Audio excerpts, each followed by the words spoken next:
खुजू ज़ीनतकुम इंदा कुल्ली मस्जिद, कि जब भी तुम मस्जिद जाओ, नमाज पढ़ने के लिए जाओ, खुजू ज़ीनतकुम, तो बन संवर कर जाओ। हुक्म है कि जब भी मस्जिद जाओ, नमाज के लिए जाओ, तो बन संवर कर जाओ। खुजू ज़ीनतकुम, अपनी जीनत पकड़ो, यानी आराइशो ज़ेबाइश पकड़ कर और ख़ूबसूरती के साथ बन संवर कर, अच्छा लिबास पहन कर, नहा धोकर, साफ़ सुथरे होकर फिर मस्जिद में जाओ और नमाज़ पढ़ने के लिए जाओ। और साथ फरमाया वकुलू वशरबू, खाओ और पियो, वला तुसरिफू, और फजूल खर्ची ना करो। खाओ पियो और फजूल खर्ची ना करो। इन्नहु ला युहिब्बुल मुसरिफीन, बेशक अल्लाह ताला फजूल खर्ची करने वालों को बिल्कुल भी पसंद नहीं करता। फजूल खर्ची करने वाले अल्लाह ताला को बिल्कुल भी पसंद नहीं है। लिहाजा खाओ पियो, तुम्हारे रिज़्क़ का जो अल्लाह ने इंतज़ाम किया है वो करो, लेकिन उसमें फरमाया वला तुसरिफू, और उसमें फजूल खर्ची ना करो। अब आप देखें कि हम कितनी जगहों पर खाने के एतबार से बात कर रहा हूँ कि खाने पीने के एतबार से कितनी जगहों पर हम हद से ज़्यादा गुज़र जाते हैं और कितनी जगहों पर हम बिल्कुल कंजूसी कर लेते हैं। बाज़ दफ़ा ऐसा होता है कि हमारे यहाँ मेहमान आता है और मेहमान अल्लाह की रहमत है। रसूल अकरम सल्लल्लाहु अलैहि वसल्लम ने एक मौके पर इरशाद फरमाया वमन लम युअक्किर दैफना फलैसा मिन्ना औ कमा क़ाल अलैहिस्सलाम। मेरे आका ने फरमाया कि जिसने हमारे मेहमानों की मेहमान नवाजी नहीं की, उनको खाना पीना नहीं पूछा अपनी हैसियत के मुताबिक, फरमाया फलैसा मिन्ना, वो हमारे तरीक़े पर नहीं है, वो हमारे मशरब पर नहीं है, जिसने हमारे मेहमानों को उनकी ज़ियाफ़त नहीं की, खाना पीना नहीं पूछा। तो हम कभी तो इस कदर कंजूस हो जाते हैं कि मेहमान को भी खाना या उनको पानी पेश करना या खाना पेश करना या उनको खिलाने के मामले में भी हम अपना हाथ भींच लेते हैं और उसमें कंजूसी कर रहे होते हैं। और बाज़ दफ़ा मेहमान हमें बुरे लग रहे होते हैं कि ये अब आ गया, अब सारा इंतज़ाम करना पड़ेगा। एक तरफ तो ये, और दूसरी तरफ हम देखते हैं कि जब हमारे ही घरों में हम शादी ब्याह का इंतज़ाम करते हैं, अल्लाह ताला को खुशी अता करता है, तो उस शादी के मौके पर जो खाने का हम हाल कर रहे होते हैं और जो खाने के साथ सत्यानाश कर रहे होते हैं, वो सारा कुछ मेरे भी सामने, आपके भी सामने, हम देख रहे हैं कि उस वक़्त कितना मनों के हिसाब से हम खाना ज़ाया कर रहे होते हैं। और जो हमारे रवैये उस वक़्त खाने के वक्त होते हैं, तो हम बाकायदा तौर पर खाना ज़ाया कर रहे होते हैं। तो रब्बे कायनात ने खाने पीने के एतबार से भी फरमाया कि ना बिल्कुल कंजूसी करो, और फरमाया वला तुसरिफू, और ना फजूल खर्ची करो, बल्कि एतदाल के अंदर रहकर, दरमियानेपन में रहते हुए खाओ पियो, जो अल्लाह ताला ने तुम्हें अता किया है, अल्लाह की नेमतें, उनसे लुत्फ़ उठाओ, उनको इंजॉय करो। अब देखें हमारे यहाँ एक और बड़ा रिवाज है, और ये रिवाज खैर हमारे अमीर तबके के अंदर ये रिवाज बहुत ज़्यादा है। हम होता क्या है कि 4-5 दोस्त मिल गए और उन्होंने कहा कि चलो जी इस्लामाबाद चलते हैं, फ़लाँ होटल का खाना खा के आते हैं। अब आप अंदाज़ा लगाएं कि सिर्फ खाना खाने के लिए यहाँ से 400-500 किलोमीटर का सफ़र करने के लिए निकल गए। अब उसमें जो सफ़र के अखराजात अलग और उसमें जो हमने वक्त ज़ाया किया वो अलग, और करने के आगे जी फ़लाँ इस्लामाबाद के अंदर या फ़लाँ शहर के अंदर एक बड़ा मशहूर होटल है, वहाँ से खाना खाने जा रहे हैं। मतलब सिर्फ इतनी सी बात। अब ये है वो फजूल खर्ची जिससे रब्बे कायनात ने मना फरमाया। हालांकि खाने पीने का हुक्म है, लेकिन एतदाल और मियाना रवी के साथ। तो मैं अर्ज़ कर रहा था कि बड़ी बड़ी चीज़ें तो हैं ही, इस्लाम ने छोटी छोटी चीज़ों पर भी मियाना रवी और एतदाल के साथ खर्च करने का हुक्म फरमाया है। और इन छोटी छोटी चीज़ों में भी फरमाया कि ना फजूल खर्ची करो, हद से बढ़ो, और ना बिल्कुल कंजूसी करो और बिल्कुल पीछे हट जाओ। ये रब्बे कायनात का हुक्म है। इसी तरह खर्च करने के एतबार से कुरान मजीद ने कई मकामात पर हिदायत और नसीहतें बयान फरमाई हैं। मैं उनमें से 2 जगह आपके सामने रखता हूँ। रब्बे कायनात ने इरशाद फरमाया, सूरह बनी इसराइल की आयत नंबर 29 है। रब्बे कायनात ने इरशाद फरमाया, वला तजअल यदका मगलूला, मगलूलतन इला उनुक़िक, इरशाद फरमाया कि अपने हाथ बिल्कुल भी बांध कर ना रखो। वला तजअल यदका मगलूलतन इला उनुक़िक, कि अपने हाथ बिल्कुल भी अपनी गर्दन के साथ बांध कर ना रखो, यानी बिल्कुल भी कंजूसी ना करो कि कुछ खर्च ही नहीं करना और हर वक्त गर्दन के साथ हाथ बांधने का मतलब कि हाथ जेब में ना जाए और बंदा खर्च ना करे। तो रब्बे कायनात ने फरमाया कि अपने हाथ अपने गर्दन के साथ बिल्कुल भी बांधे ना रखो, और साथ फरमा दिया वला तबसितहा कुल्लल बस्त, और ना ही इनको बिल्कुल खुला छोड़ दो। ना हाथ गर्दन के साथ बांधे रखो और ना इनको बिल्कुल खुला छोड़ दो कि फतक़उदु मलूमन महसूरा, कि ऐसा ना हो कि हाथ बिल्कुल खुला छोड़ दो और जो कोई जमा पूंजी है वो सारी खर्च करके और उसके बाद तुम मलूमन महसूरा ज़लीलो रुस्वा होकर बैठ जाओ। मतलब ज़ाहिरी बात है, जब सारा पैसा खर्च हो गया तो अब आप किसी न किसी से या तो उधार मांगेंगे या वैसे ही अल्लाह के नाम पर किसी से मांगेंगे। तो किसी के सामने हाथ फैलाना ये भी तो ज़िल्लत के खानों में से एक खाना है और ज़िल्लत के रस्तों में से एक रास्ता है। इसलिए अल्लाह ने फरमाया कि ना अपना हाथ बिल्कुल गर्दन के साथ बांधो कि कंजूसी करो, और ना अपना हाथ बिल्कुल ढीला छोड़ दो कि बाद में तुम्हें पछतावा हो और फिर तुम ज़लालत उठाओ और लोगों के सामने हाथ फैलाते फिरो।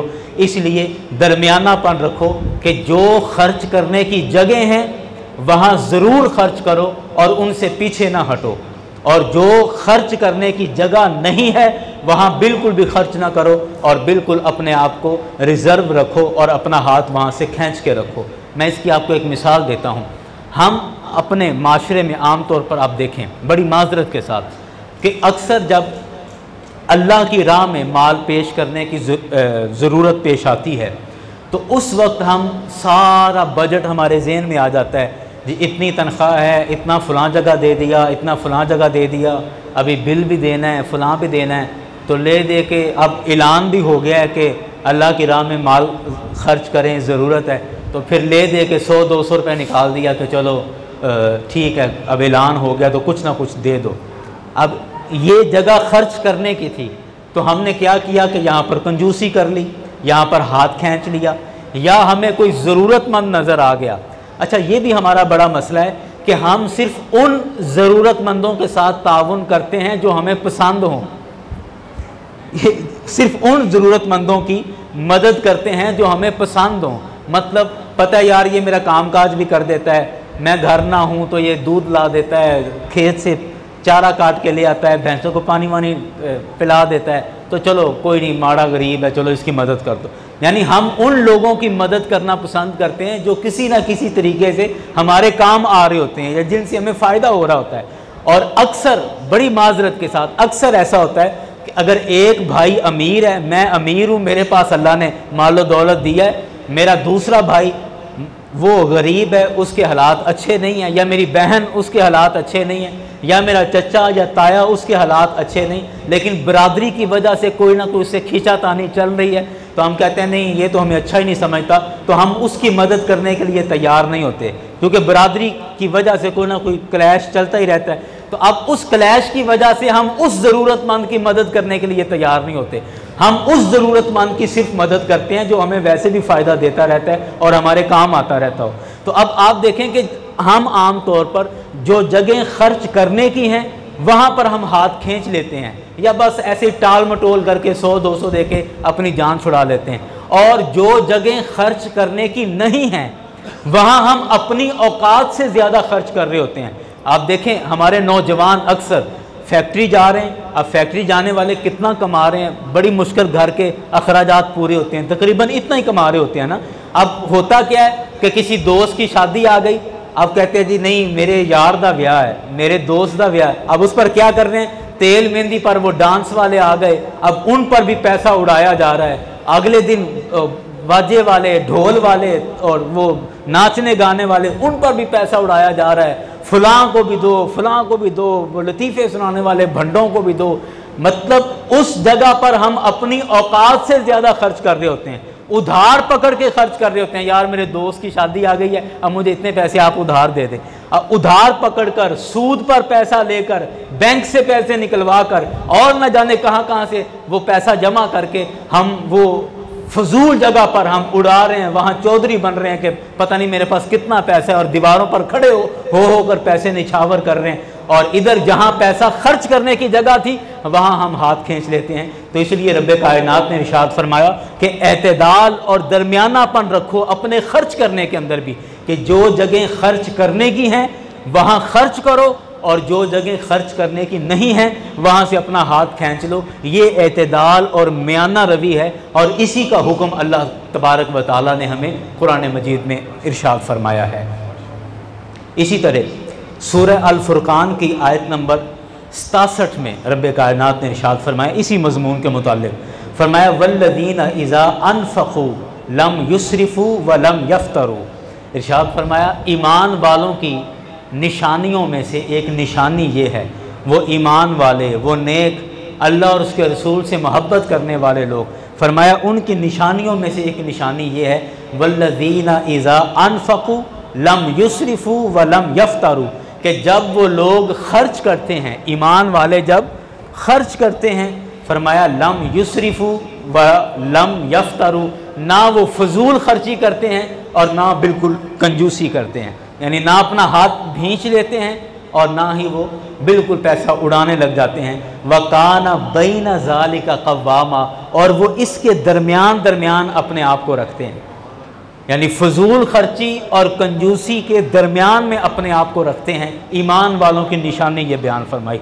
और आप देखें, जो आप में से दोस्त जिन्होंने इकनॉमिक्स पढ़ी है, या जो एम.कॉम और बी.कॉम के जो स्टूडेंट्स होंगे, आप में जो इल्म इक्तिसादियात जो पढ़ने वाले हैं, आप देखें कि इल्म इक्तिसादियात में, इकनॉमिक्स में, या जो हमें कॉलेज में पढ़ाया जाता है, उसमें भी यही उसूल बताया जाता है कि आप किसी भी कारोबार के अंदर अपनी कुल जमा पूंजी ना लगाएं। यही सिखाया जाता है, हमारी यूनिवर्सिटीज़ के अंदर भी यही सबक पढ़ाए जाते हैं। और इनका असल मादा जो है वो कुरान पाक है, कि कुरान पाक ने ये हमें हुक्म इरशाद फरमाया। अब पिछले दिनों में मैं किसी एक प्रोफेसर साहब की एक गुफ्तगू सुन रहा था, मुझे बड़ा अच्छा लगा।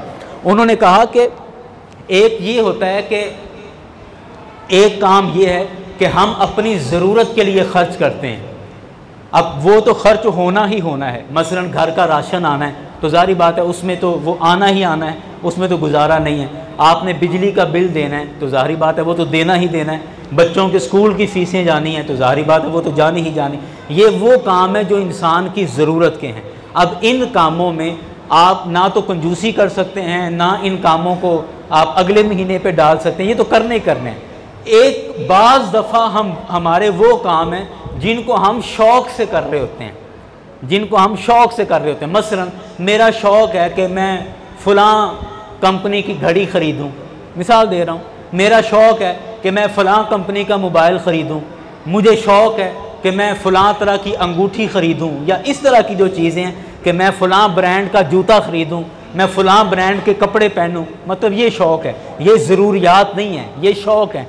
तो शौक़ के हवाले से वो कह रहे थे आप अपना शौक़ उस वक्त पूरा करें कि जब वो शौक़ पूरा करने के अलावा उसका 5 गुना आपके पास मौजूद हो, जब उसका 5 गुना आपके पास मौजूद हो। मसलन आप 10,000 रुपये की कोई चीज़ लेना चाह रहे हैं, शौकिया कोई चीज़ 10,000 रुपये की लेना चाह रहे हैं, तो आप उस वक्त लें जब 10,000 का 5 गुना आपके पास जमा पड़ा हुआ है। यानी जब आपके पास 50,000 रुपये मौजूद है तो फिर उस 50,000 में से आप 10,000 का शौक़ पूरा कर लें, ये अक्लमंदी है। और अगर आपके पास 50,000 जमा है और 50,000 का आप अपना शौक़ पूरा कर लेते हैं तो इससे बड़ा बेवकूफ़ आदमी कोई नहीं। और ये सारी बातें असलन कुरान पाक की तालीमात हैं और ये रसूल अकरम सल्लल्लाहु अलैहि वसल्लम की तालीमात हैं। तो बात में अर्ज़ कर रहा था कि ख़र्च करने के एतबार से भी कुरान ने हमें एतदाल और मियाना रवी का हुक्म दिया है। अब आए मैं एक और मिसाल आपके सामने रखता हूँ, ये इनको चुप करवाओ बाहर।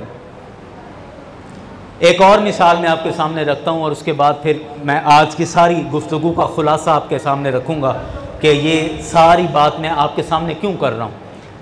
अब आप देखें कि इबादत अल्लाह ताला की पसंदीदा चीज़ों में से एक चीज़ है। और इंसान के जहन में यही ख्याल आता है कि इबादत तो जिस कदर ज़्यादा की जाए उतना ही अच्छा है। और कभी भी अल्लाह ताला ने इबादत करने से मना नहीं किया, कभी नहीं कहा कि बस बस बस भी इतनी इबादत ना करो, थोड़ी करो थोड़ी करो, कभी ऐसा नहीं। हुक्म है कि इबादत करो। दिन में 5 नमाजें फ़र्ज़ की गई। तहज्जुद की नमाज फ़र्ज़ों के बाद सबसे ज़्यादा अहम नमाज तहज्जुद है। अल्लाह ताला सबको इसकी तौफ़ीक अता फ़रमाए और बाकायदगी के साथ तहज्जुद पढ़ने की अल्लाह ताला हम सबको तौफ़ीक दे। इसी तरह ये तो फ़र्ज़ हो गए। उसके बाद नफिल हैं, नफिल आप जितने मर्ज़ी पढ़ते रहें, जब फुर्सत मिले पढ़ें। लेकिन आप देखें कि अल्लाह ताला ने इबादत के अंदर भी दरमियानापन रखने का हुक्म इरशाद फरमाया है। इबादत के अंदर भी, हालांकि इबादत तो खालिसतन अल्लाह ताला की है, अल्लाह के सिवा तो कोई इबादत के लायक भी नहीं है। इबादत तो सिर्फ़ और सिर्फ रब्बे कायनात की, लेकिन रब्बे कायनात ने इबादत के अंदर भी फरमाया कि दरमियानापन रखो, एतदाल रखो। अब मुझे आप बताएं, मैं आपसे एक मसला पूछता हूँ कि अगर एक बंदा फ़र्ज़ नमाज नहीं पढ़ता और सारा दिन नफल ही पढ़ी जा रहा है, नफल ही पढ़े जा रहा है, नफल ही पढ़े जा रहा है, तो मुझे बताओ उसको सवाब होगा कि गुनाह होगा? बोलिए, गुनाह होगा। एक बंदा सारा दिन मस्जिद में गुजार देता है, ना वो कमाता है, ना अपने बीवी बच्चों के अखराजात पूरे करता है, ना बच्चों की तालीम और तरबियत पर खर्च कर रहा है, ना घर वालों के लिए खाने पीने का इंतज़ाम करता है। कहते हैं नहीं नहीं बस मुझे इबादत ही करनी है, मुझे इबादत ही करनी है।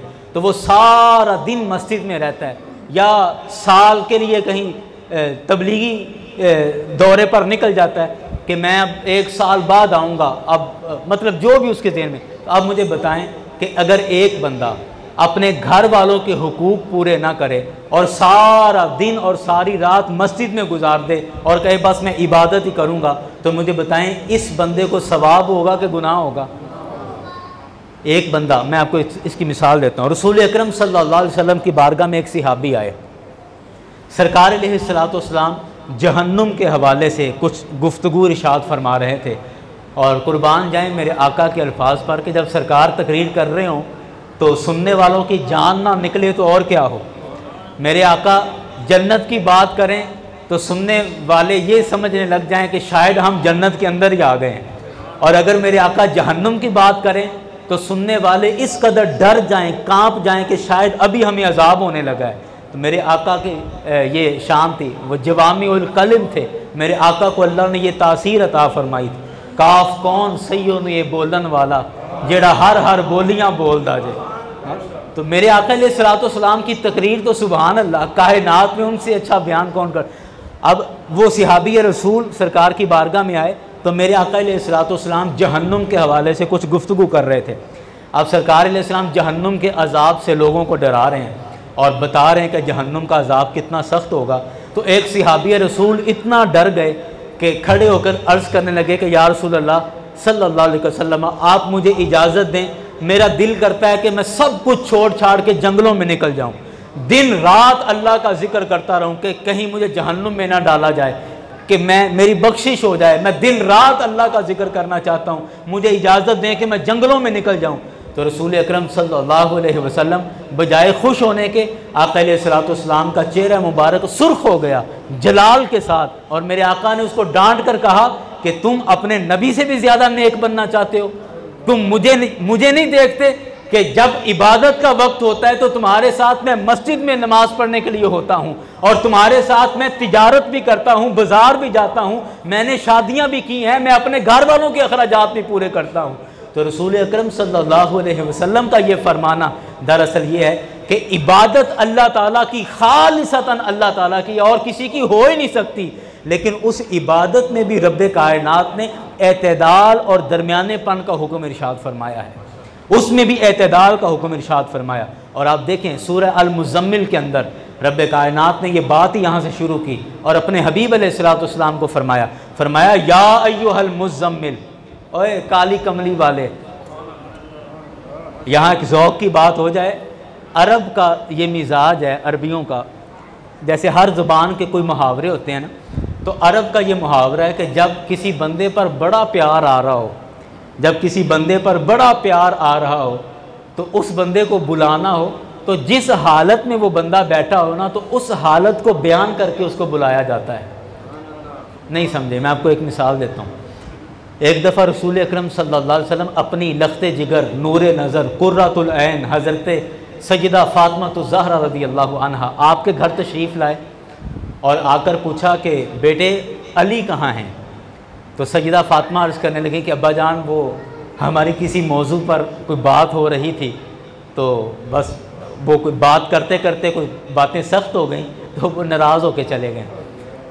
तो सरकार ने फरमाया अच्छा। अब सरकार समझ गए कि घर से नाराज़ होकर गए तो यकीनन मस्जिद गए होंगे। तो सरकार अलैहिस्सलाम घर से निकले अपनी बेटी के घर से और मस्जिद में आ गए, और मस्जिद में आके देखा कि हज़रत अली उल मुर्तज़ा रज़ी अल्लाह अन्हु आप मस्जिद में सोए हुए हैं। अब ये था कि कच्चा फ़र्श था नीचे, ज़ाहिर बात वो टाइल पत्थर तो दौर नहीं था।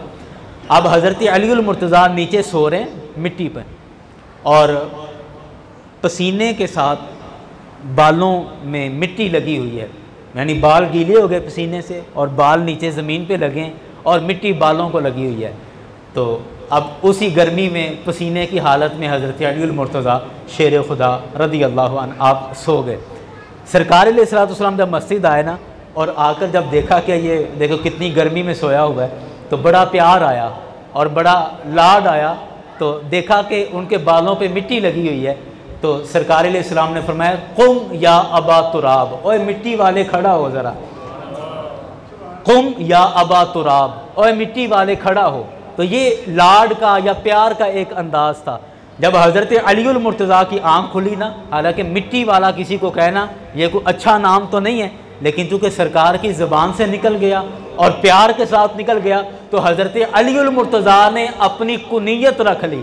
उसके बाद सारे सहाबी हज़रत अली को कहा करते थे अबू तुराब, अबू तुराब आपकी कुनियत पड़ गई मिट्टी वाला।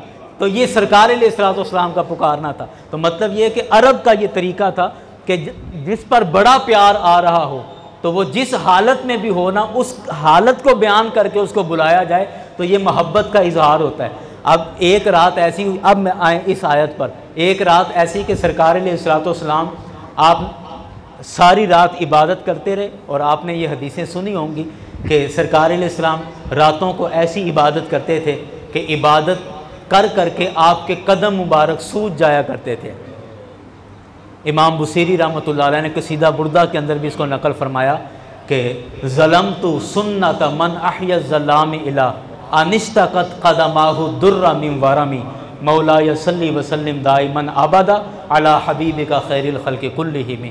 और मेरे शेख तरीक़त ने पंजाबी में इसका तर्जमा किया इस शेर का, कहते हैं कि सुन्नत तर्क की थी मैं तिस दी जागया रात अंधारी जो कदम मुबारक सुजे आहे बहुते रहंदे विच अलम। कि सरकार अलैहिस्सलाम सारी सारी रात इबादत किया करते थे कि कदम मुबारक सूझ जाया करते थे। तो सरकार अलैहिस्सलाम रात को इबादत कर रहे हैं कि इबादत करते करते जिस्म को थोड़ा सुकून देने के लिए आपने कंबल की या चादर की ऐसे ओट ली और थोड़ी देर बैठ गए, थोड़ा रिलैक्स करने के लिए, थोड़ा आराम करने के लिए बैठ गए। तो अल्लाह तबारक व तआला को वो कंबल की ओट लेके, कंबल दी बुक्कल मार के मेरे आका जो बैठे थे रब्बे कायनात को इन्ना पसंद आया कि रब्बे कायनात ने कुरान नाजिल फरमाया उसी अंदाज को बयान करते हुए, या अय्युहल मुज़्ज़म्मिल, ओए कंबल वाले, या अय्युहल मुज़्ज़म्मिल, ओए कंबल वाले, कुमिल लैला, रात को क़याम किया करो, रात को उठा करो, इबादत किया करो।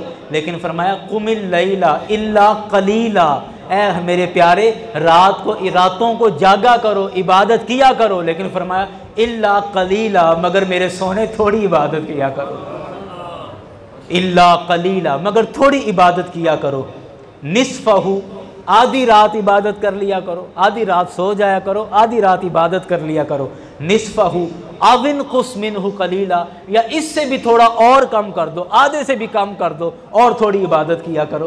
तो ये रब्बे कायनात ने रसूल अकरम सल्लल्लाहु अलैहि वसल्लम को भी ये हुक्म इरशाद फरमा दिया कि ऐ मेरे प्यारे, आप इबादत के अंदर एतदाल रखें, इबादत के अंदर एतदाल रखें। तो सारी बात का खुलासा ये है कि इस्लाम एतदाल और मियाना रवी का मज़हब है। मैंने कुरान पाक से कोई 8-10 आयतें आज की गुफ्तगू में आपके सामने पढ़ी हैं, कि जिन में रब कायनात ने एतदाल और दरमियानापन रखने का हुक्म इरशाद फरमाया। और आखिरी जो मैंने बात की, यहाँ तक कि अल्लाह ने अपनी इबादत के अंदर भी दरमियानापन रखने का हुक्म इरशाद फरमाया है, अपनी इबादत के अंदर भी एतदाल का हुक्म इरशाद फरमाया है। तो इस्लाम एक एतदाल का मज़हब है और एतदाल ही इस्लाम की खूबसूरती है और मुसलमानों की खूबसूरती है। ये सारी बात, ये सारी गुफ्तगू आपके सामने करने के बाद आप देखें, ये 1-2 दिन पहले जो जड़ांवाला में वाक़या पेश आया कि किसी गैर मुस्लिम ने, ईसाई ने कुरान पाक की तौहीन की, कुरान पाक पर कुछ गलत इबारतें लिखी और गलीज़ अल्फाज इस्तेमाल किए, बहुत गलत किया, मुसलमानों के जज्बात को, उनके दिलों को छलनी किया, बहुत गलत किया। लेकिन उसके रद्द अमल में जो नतीजा निकला, नतीजा ये निकला कि मुसलमानों ने उनके कई इबादत खाने तोड़ दिए, कई घरों को तोड़ दिया, उनके घरों को आग लगा दी, उनके इबादत खानों को आग लगा दी और वो पूरी आबादी और पूरा उनका इलाका वो तहस नहस कर दिया। ये जो इसका रद्द अमल आया ये भी बिल्कुल गलत आया। अब आप देखें, ये सारी गुफ्तगू जो कुरान पाक से मैंने आपके सामने रखी, ये बड़ी मुश्किल में ये बात कर रहा हूँ क्योंकि इसको समझना बड़ा मुश्किल है। हम आम तौर पर समझते हैं कि फ़लाँ बंदे ने गुस्ताखी की या फ़लाँ बंदे ने कुरान पाक की तौहीन की और या कोई और गुस्ताखी की, बस पकड़ो, मार धाड़ शुरू कर दो और जनाब तबाह कर दो सारा कुछ और तहस नहस कर दो और क्या गलत और क्या सही, बस लग जाओ उस काम के पीछे। और उसके नतीजे क्या निकलते हैं? नतीजे ये निकलते हैं कि हमारा चेहरा पूरी दुनिया के अंदर एक अजीब चेहरा सामने आता है कि ये दहशतगर्द लोग हैं, ये इंतहा पसंद लोग हैं, इनके अंदर अक्ल शऊर नहीं है। अब देखें कि हमारा मुल्क एक इस्लामी मुल्क है, अगरचे बहुत सारे मसाइल हैं हमारे अंदर, कानून के अंदर बहुत सारे मसाइल हैं, लेकिन उसके बावजूद कभी भी किसी बंदे को ये इजाज़त नहीं है कि वो किसी भी दूसरे बंदे को बग़ैर किसी अदालत के फ़ैसले के या बग़ैर कानून के वो ख़ुद से सज़ा देना शुरू कर दे।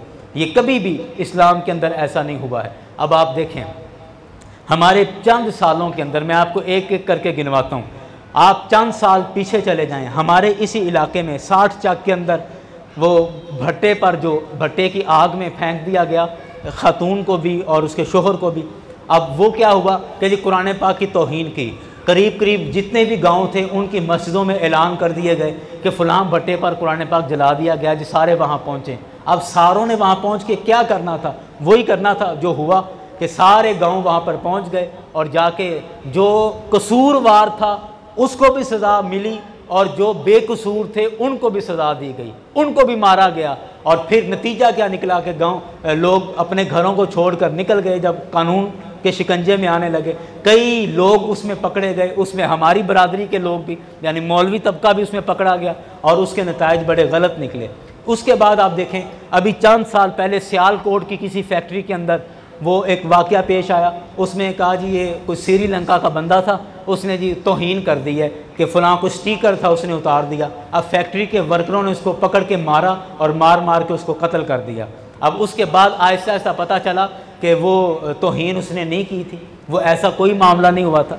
अब अभी हालिया जो अभी 2-3 दिन पहले की बात है, इसके अंदर भी यही हुआ। अब जिसने गलत किया है सो गलत किया है, उसको उसकी सज़ा मिलनी चाहिए, लेकिन जिसने गलत नहीं किया उसको तो कभी भी उसकी सज़ा नहीं मिलनी चाहिए। एक ईसाई ने या 2 लोगों ने अगर कोई जुर्म किया है तो कानून मौजूद है, आप उनको कानून के हवाले करें और कानूनी चारा जो उस पर करें। अगरचे कानून में बहुत सारे मसाइल हैं हमारे यहाँ, लेकिन इसके बावजूद भी ऐसा तो नहीं कि ये जंगल है, जंगल का कानून तो नहीं, लेकिन उसमें भी हमने इतनी शिद्दत करने का नतीजा क्या निकला कि अब पूरी दुनिया से हमें बुरा भला कहा जा रहा है, पूरी दुनिया में हमें बुरा भला कहा जा रहा है।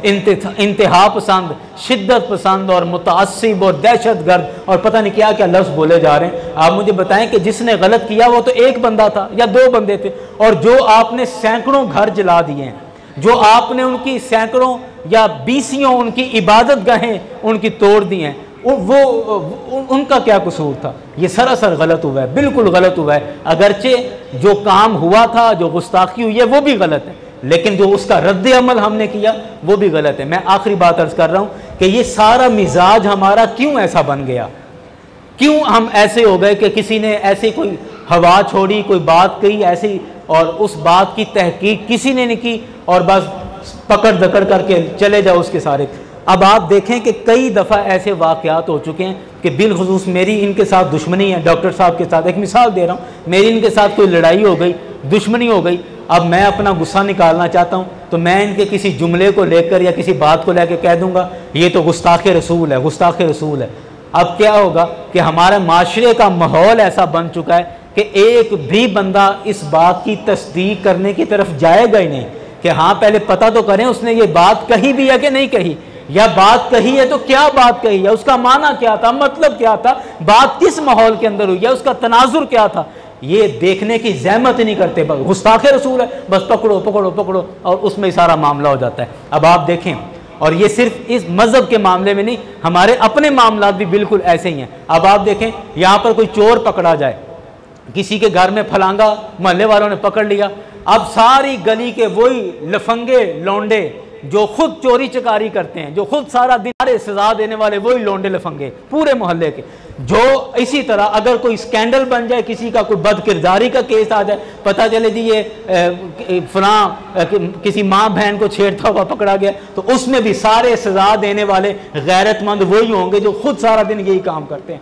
तो इसलिए इस्लाम एक एतदाल का मज़हब है, ये इस्लामी तालीमात नहीं है, ये कतन इस्लामी तालीमात नहीं है कि आप किसी भी बात की तस्दीक किए बगैर और एक हजूम की तरह और जानवरों की तरह किसी के ऊपर चढ़ जाएं और उसको खुद सजाएं देने लग जाएं। कभी भी इस्लाम ने इसकी तालीमात नहीं दी। मैंने आपके सामने कुछ 7-8 आयतें कुरान की पढ़ी हैं कि इस्लाम एतदाल का मज़हब है, एतदाल का मज़हब है। और आप रसूल अकरम सल्लल्लाहु अलैहि वसल्लम की पूरी ज़िंदगी, आप सरकार की सारी ज़िंदगी उठाकर देखें, मेरे करीम आका अलैहिस्सलाम ने कभी भी मुतासिबाना, कभी भी शिद्दत पसंदी का रवैया मेरे आका ने नहीं अपनाया, बल्कि बिल्कुल एतदाल के साथ मेरे करीम आका सल्लल्लाहु अलैहि वसल्लम ने मामलात फरमाए हैं। अब आप देखें, मुसैलमा कज़्ज़ाब, ये बातें और तरफ निकल जाएंगी लेकिन मैं बात ख़त्म कर रहा हूँ। मुसैलमा कज़्ज़ाब जिसने रसूल अकरम सल्लल्लाहु अलैहि वसल्लम के सामने नबूवत का ऐलान किया था, आप तारीख उठा के देखें, किताबें उठा के देखें, लेकिन रसूल अकरम सल्लल्लाहु अलैहि वसल्लम ने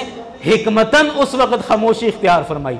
ऐसा नहीं कि सरकार ने उसको माफ़ कर दिया था या सरकार को अच्छा लगा था, नहीं नहीं, ऐसा कुछ नहीं, लेकिन हिकमतन मेरे करीम आका सल्लल्लाहु अलैहि वसल्लम ने खामोशी इख्तियार फरमाई। और बाद में हज़रत सैयदना सिद्दीक़ अकबर रज़ियल्लाहु अन्हु, आपके ज़माने में उसके ख़िलाफ़ जिहाद किया गया और उसको वासिल जहन्नम किया गया, फ़ौरन आपने उस पर चढ़ दौड़ने का हुक्म इरशाद नहीं फरमाया। इसी तरह इस तरह की कई मिसालें मौजूद हैं। बाहर कैफ हम कभी भी ये नहीं कह रहे, कभी भी ये नहीं कह रहे कि जो इस्लाम की तौहीन करता है, कुरान पाक की तौहीन करता है या रसूल पाक की तौहीन करता है, आप उसको माफ़ कर दें, छोड़ें, ना ना ना, बिल्कुल नहीं कह रहे। मेरे करीम आका की इज़्ज़त पर कोई समझौता नहीं है, कुरान पाक की हुर्मत पर कोई समझौता नहीं है, इसके हम बिल्कुल खिलाफ हैं। और 1% भी रायत नहीं देनी चाहिए जो कुरान की तौहीन करे या साहिब कुरान की तौहीन करे, एक रत्ती बराबर भी उसके साथ नरमी नहीं करनी चाहिए। लेकिन जो हमारा अवामी रद्द अमल है, मैं इस रद्द अमल को, इस अमल को गलत कह रहा हूँ कि ये हमारा तरीका ठीक नहीं है और ये इस्लाम का तरीका नहीं है और ये हमारा तरीका इस्लामी तालीमात के